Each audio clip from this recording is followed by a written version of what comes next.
Hey guys, I'm back, but my beard isn't. We're here for another episode of Just Ask Jason. I'm in my local church wearing a local church t-shirt, feeding my caffeine addiction and supporting a local coffee shop all at the same time, right? Be local, buy local, something local. There's some sort of slogan.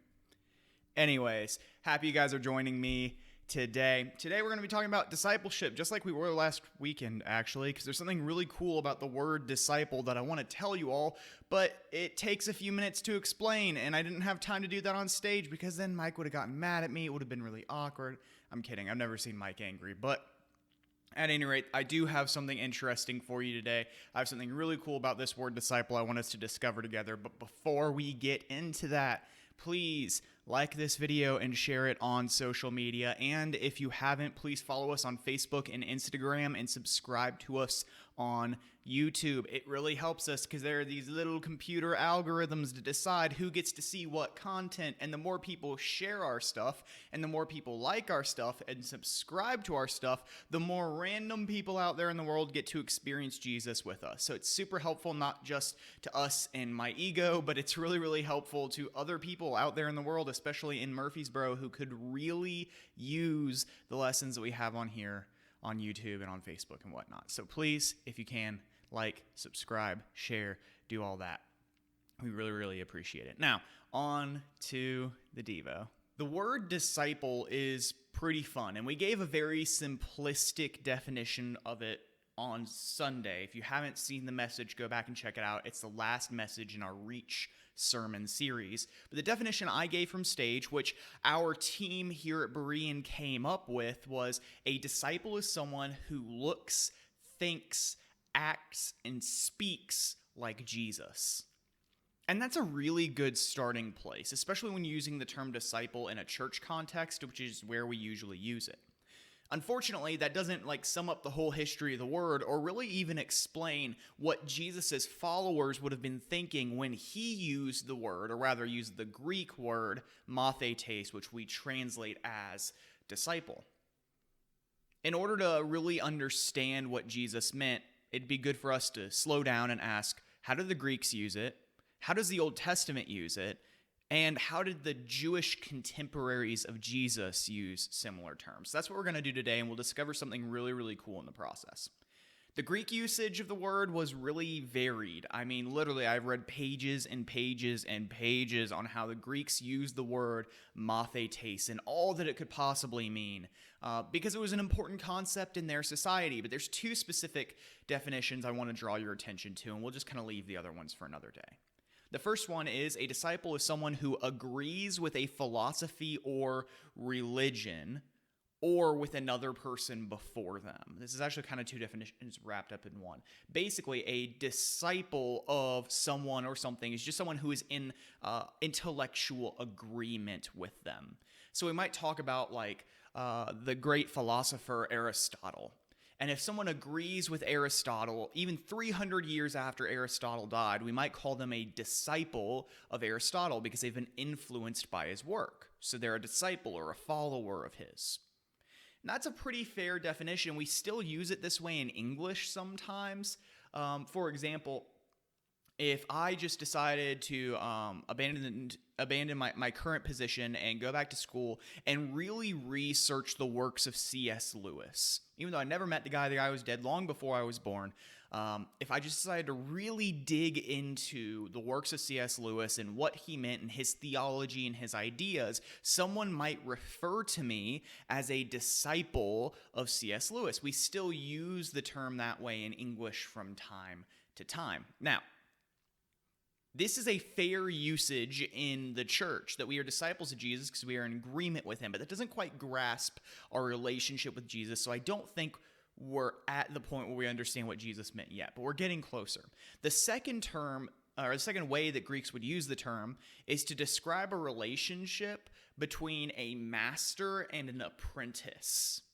Right? So a disciple would be someone who looks to a master at a trade or in a certain school of thought and seeks to acquire knowledge or learn a way of life from them. So a decent English translation, just like I just used, would be apprentice. The key difference between a Greek disciple or mathetes, though, and an apprentice in English is that when we think of an apprentice, apprentices still have rights. In our modern society, they're still paid. If you're an apprentice electrician, you're still paid. You still have rights. In a Greek society, you wouldn't. The apprentice or the mathetes would almost be like a borderline slave to the master. And in return, all they would receive was the knowledge that the master would pass on to them. And at a certain point, that apprentice would have enough knowledge that they would be able to either join the master as a co-worker, or they would be able to strike out on their own, become a master in their own right, and take on their own apprentices. So this is actually an entire, really economic system that was designed in Greek society. And these usages would have been in circulation in the Middle East, even if it wasn't the go-to definition of the people, because people like Jesus would have been bi or trilingual, and one of the languages they would have spoken was Greek. They probably would have been aware of this system. Now, that brings us to our next point. How does the Old Testament use the word disciple? And the answer to that question is it doesn't. It doesn't use the word disciple at all. Well, let me clarify that a little bit, because actually your English translation might use the term somewhere between like 4 and 6 times. And actually, since I'm not aware of all the translations out there, I'm pretty sure there are translations in English that use it more than that. So let me explain. The Old Testament was not originally written in Greek. It was written in Hebrew. Now, these are two very different languages. Greek was a cosmopolitan language. It was a colonial language. It has a massive vocabulary that rivals the vocabulary of English. They had a lot of words for abstract terms, things like love. They actually have 4 different words to describe the English word love. Hebrew, on the other hand, was an agricultural language and a theological language. It was built for 2 purposes. 1, to talk about farming, and 2, to talk about religion. So it had a very limited vocabulary. So we shouldn't be surprised there's no Hebrew word that cleanly translates to the Greek word mathetes or the English word disciple. The closest we have is the Hebrew word limud, which means student and is occasionally translated as disciple. But the thing is, there's an important difference between a student, someone who learns from a teacher, and a disciple or apprentice, especially one in a Greek system that was almost a slave, at least an indentured servant of sorts. It was probably because of this difference that when the Old Testament was translated into Greek, we call that translation the Septuagint. The translators didn't use the word mathetes, the Greek word for disciple, at all. So when we read the Old Testament in Greek, the Greek word for disciple never shows up, because these rabbis would have been reading the Old Testament, translating as they go, and when they have a word like limud, then they say, okay, this isn't exactly what the Greeks mean by disciple. Instead, we'll use the word student. And that's what they do. They use the Greek word for student for the most part instead. Other times they use the word servant to describe someone instead of describing them as a disciple. This has led to a really interesting conclusion amongst some modern translators and interpreters. They believe that the Old Testament, or at the very least these translators of the Old Testament, has kind of a presupposition that the only being in the universe that truly is deserving of having disciples is God. Now think about it. Try to put yourself in a Jewish mindset. One of the titles they use for God is Adonai, which means master. Now, Hebrews might refer to another individual as a teacher, and they have various words for this. Rabbi roughly means something like teacher, whereas the Hebrew word kohelet can also justifiably be translated as teacher. We see that word show up a lot in Ecclesiastes. So they have words for the concept of teacher, and they also have a separate term for a master. And they actually use the term to refer to God, Adonai.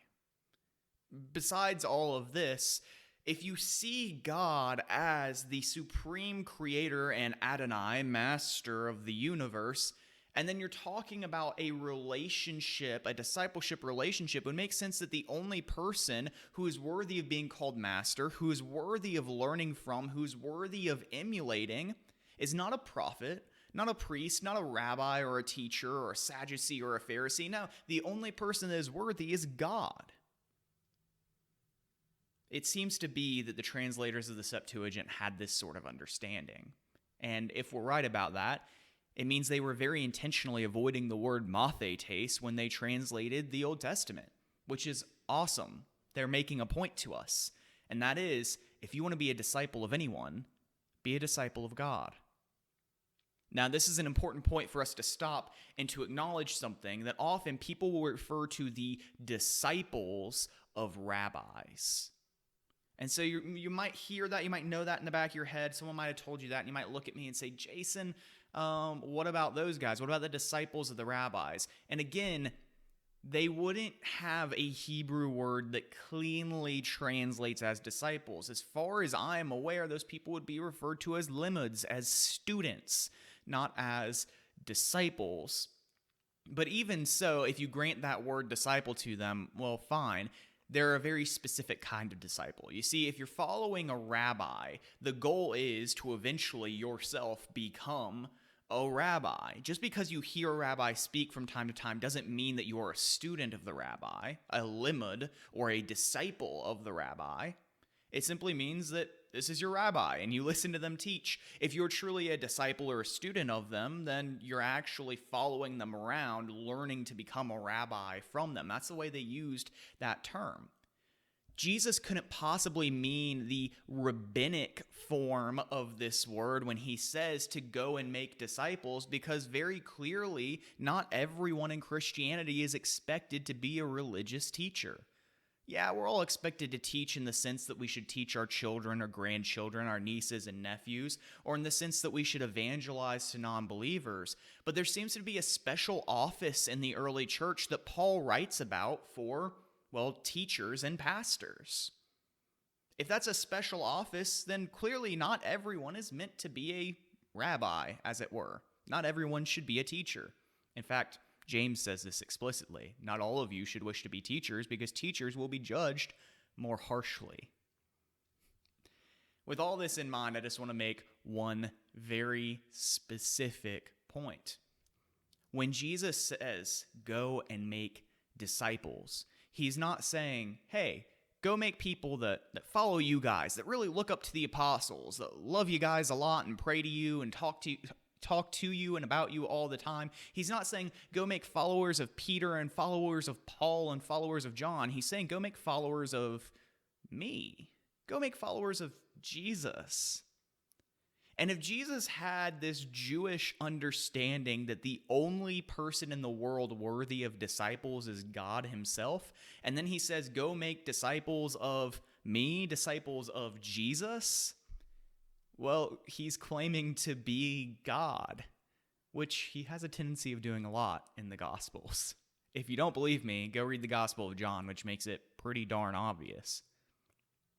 I thought that this was really interesting and really important to us, that Jesus asks for disciples of himself, disciples of God, and not disciples of individuals. We have a tendency, unfortunately, in the church, and it's not just the modern church, but it's the church dating back even to the first century, because Paul writes against it. We have a tendency of looking at our pastors or elders or the celebrity preachers that we watch on YouTube or on TV or hear on the radio and thinking that person's my pastor, and really identifying with how we follow this teacher.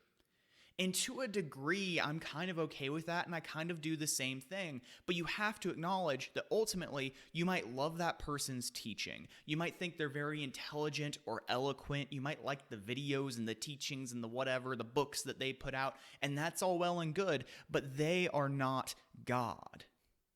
They're not. And if you identify more with your preacher than you do with Jesus, well, that's idolatry. It might be a pretty Christianized version of it, but it's still idolatry, it's still sin, and it's still wrong. So we just remember, let's remember as a congregation that, when we meet here on Sundays, you're not here to follow me. You're not here to follow any of our elders. You're here to follow Jesus. And if you have a leadership position either in our church or in another church out there, then this is a challenge to you to remember that those people that you teach and lead aren't yours. Just like the people I get to teach here every single weekend aren't mine. They're God's. And we have to trust God to do what is best for them. They're His disciples, not mine and not yours. Now, I hope that this really nerdy linguistics lesson was helpful to you guys and helped you kind of understand a little better what discipleship looks like. Following after Jesus, not following after a teacher. I think that's what His earliest followers would have understood anyways. If it was helpful to you, again, like, share, subscribe, and if you have any questions or concerns or want to continue this conversation, feel free to contact me. Church offices are open, most mornings, and if we aren't here, then we'll catch you.